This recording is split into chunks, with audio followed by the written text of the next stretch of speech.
و اعتقاد و باوری داریم که فتنه و اختلافی که بین صحابگان حاصل شده بود آن همه از جهت تعویل خود ایشان بود و کسی که از آنها در اجتهاد خود صواب برآمد پس آن دارای دو پاداش داده شده است و خطا و لغو ایشان از جانب الله سبحانه و تعالی بخشیده شده است، چگونه که الله سبحانه و تعالی در قرآن این را ثابت و بیان کرده بر ما رسانیده است. بسم الله. سپس مؤلف رحمه الله تعالی شروع نمود در بیان اعتقاد صحیح اتجاه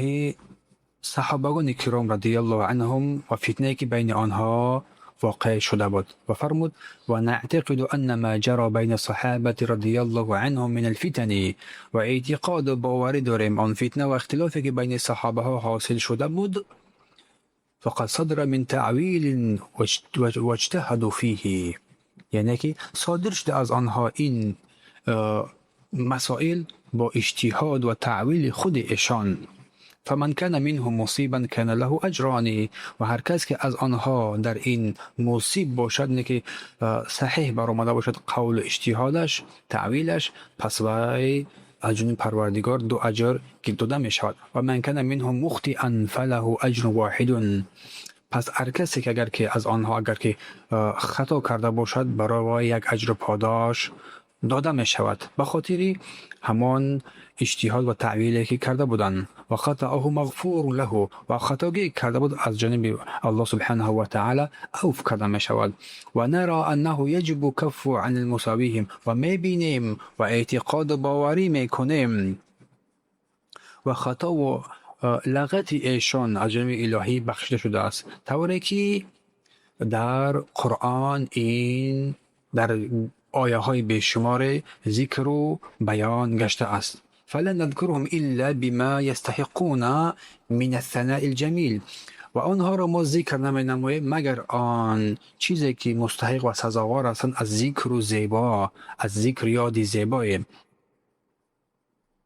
و ان نطهر قلوبنا من الغل والحقد على احد منهم، و قلبهای خود را پاکیزه قرار میدهیم از حسد و غیل و حقد در یکی از آنها. پس هر کسی که اگر تاریخ اسلام را بخواند در آنجا پیدا می نماید چیزهایی را که قلب انسان را غمگین می سازد که با قضا و قدر الله سبحانه و تعالی در بین آنها از قتال و فتنه پیدا شده بود، چی باشد با همراه عایشه، با همراه زبیر و کسانی که با همراه آنها بودند و کسانی که با همراه معاویه و علی ابن ابی طالب رضی الله عنهم. ولی که میدونیم که آنچه که از آنها صدر شروع شد با تعویل بود، تعویل و اجتهاد خودی صحابه رضی الله عنهم بود و کار آنها بود که کسی که اگر که سخنش حق برآمده باشد پس وی دو اجر است و کسی که خطا کرده باشد وی صاحب یک اجر می باشد. و یگان مانعی و اشکال نیست که بگوییم یکی از آنها برحق بودن یا کدام از آنها برحق بودن. مثلا قتالی که بین معاویه و علی رضی الله عنه شروع شده بود، شک نیست که قریبترین آنها برحق این علی ابن ابی طالب رضی الله عنه بودند، چون که رسول صلی الله علیه و سلم از برای عمار گفت ویح عمار تقتلوه فتنة باغیه، واه بر عمار که یک میکشند و را به قتل میرسانند یک گروه باغی تجاوزکار. و به درستی که عمار را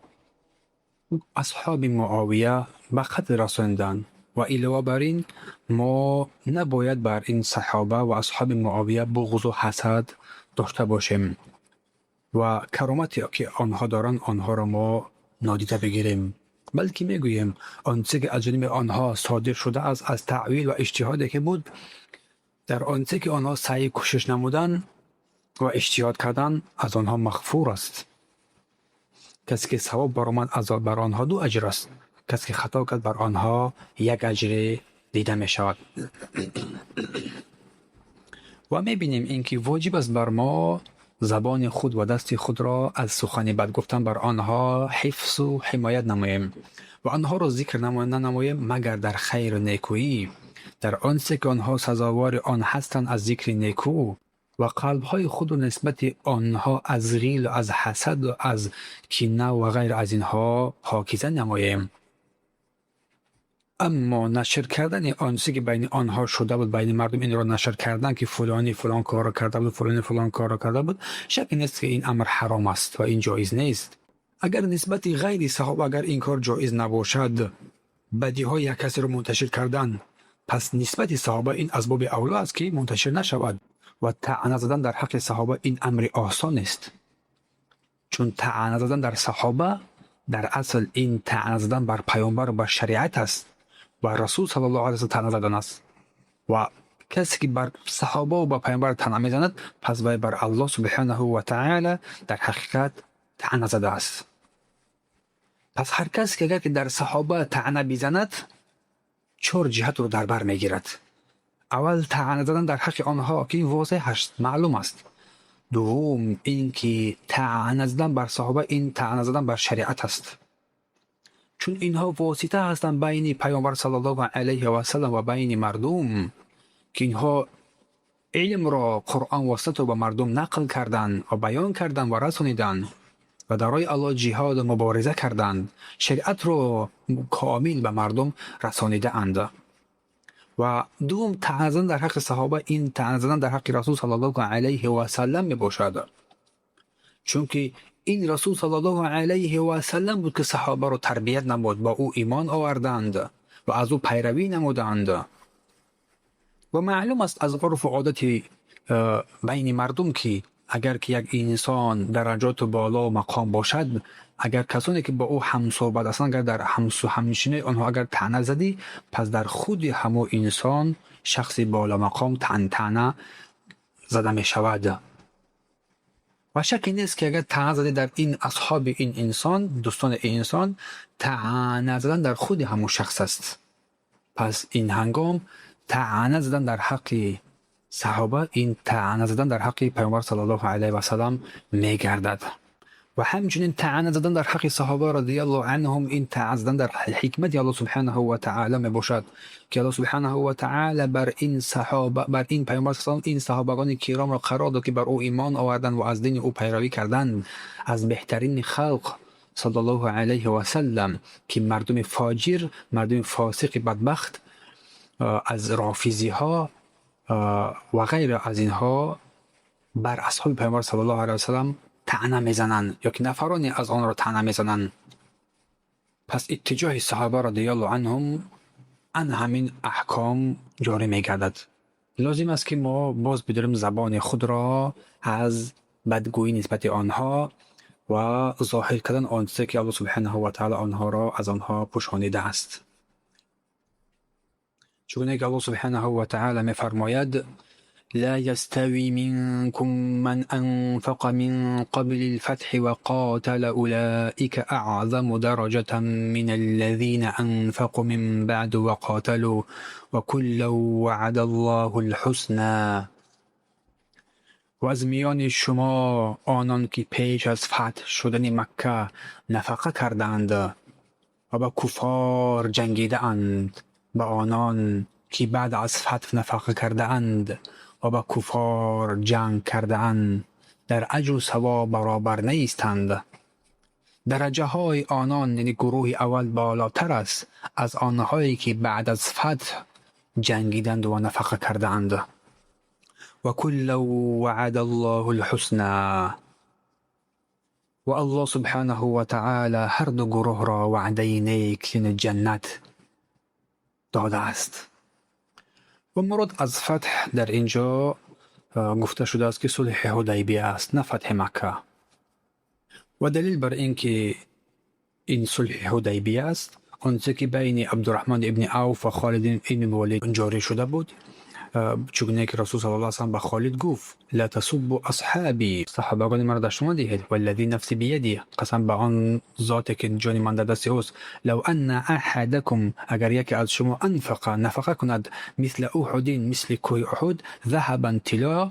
ما بلغ مد احدهم ما ولا نصیفه، حتی یک کف از طلا را در بر نمیگیرد از نفقه شما یا که نصف آن را. و عبدالرحمن ابن عوف از مهاجرین بود، از اولین، و خلاف خالدین والد که اسلام آورد بعدی وی. و در این آیه کریمه الله سبحانه و تعالی و کل وعد الله الحسنى، که به هر دو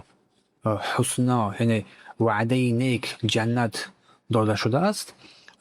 اینجا بیان فضل آن کسی که پیش از فتح و کتاب نامه داره الله سبحانه و تعالی و کسانی که بعد آن بودن می باشد، و هر دو الله سبحانه و تعالی درجات و فضل داد و هر دو الله سبحانه و تعالی از اهل جنت قرار داده. و همچنین در حق آنها صحابگان کرام میگویم آنچه که الله سبحانه و تعالی در حق آنها بیان داشته است. فرمود استعیذ بالله والذين جاءوا من بعدهم يقولون ربنا اغفر لنا ولإخواننا الذين سبقونا بالإيمان ولا تجعل في قلوبنا غلا للذين آمنوا ربنا إنك رؤوف رحيم.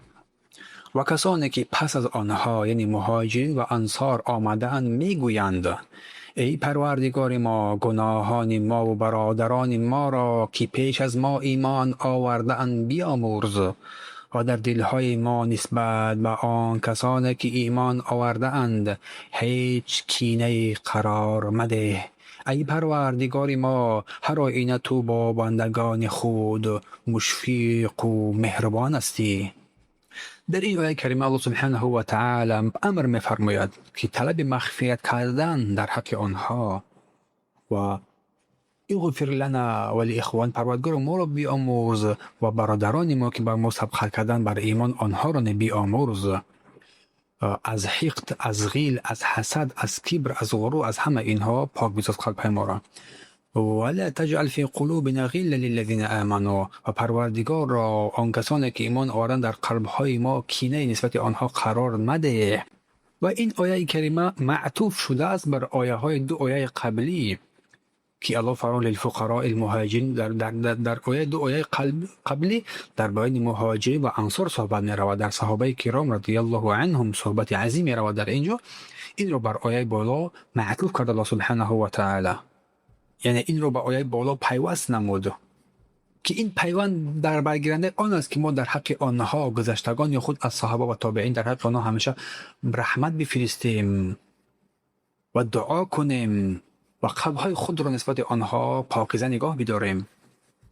و این آیه های قبلی که آنها را میخوانیم فرمود الله سبحانه و تعالی نیز غنیمت ها برای فقیران مهاجران که از دیار و اموال خود از مکه بیرون رانده شده اند باشد و آنها با رزق و روزی یافتن در دنیا و کسب رضای حق و آخرت فضل و خوشنودی الله را می طلبند و دین الله و پیامبرش را یاری می کنند، آنها راست گویانند که سخن خیش را با عمل راست گردانیده اند. سوره حشر آیه 8. و سپس الله سبحانه و تعالی فرمود همچنین و کسانی که پیش از آمدن مهاجرین در دیار خود در مدینه جای گرفتند و نیز ایمان آورده بودند، کسانی را که به سویشان مهاجرت کرده اند دوست می دارند و در اعمال و جایگاه خود آنها را شریک می سازند و از آنچه داده شده اند از غنیمت ها در دلهای خود به مهاجرین احساس حسد و نیازمندی نمی کنند و آنها را یعنی مهاجرین و نیازمندان را بر خود مقدم می دارند، هر چند خود انصار محتاج این مال و اموال هم باشند. و کسانی که از حرص و بخل و خویش در امان مانده باشد پس آن گروه رستگارانند.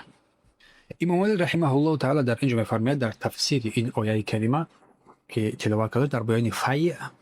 قسمت غنیمتی که داده می شود، میگه میفرماید هیچ حقی بر رافضه نیست در این، چون آنها زبان خود را پاکیزه نشمردند در حق صحابه و این زبان خود را نتوانستند بر این کلماتی که الله ذکر کرده این آیه ها نطق نمایند. ربنا اغفر لنا، پروردگار ما را بیاموز، و برادران ما را اسوا، تا به این کسانی که با ایمان گذشتند آنها را بیاموز این را گفته نتوانستند. قالب های آنها پر از غیب و چرکنی و پلیدی است به صحابه، برای همین آنها حق فیع را ندارند.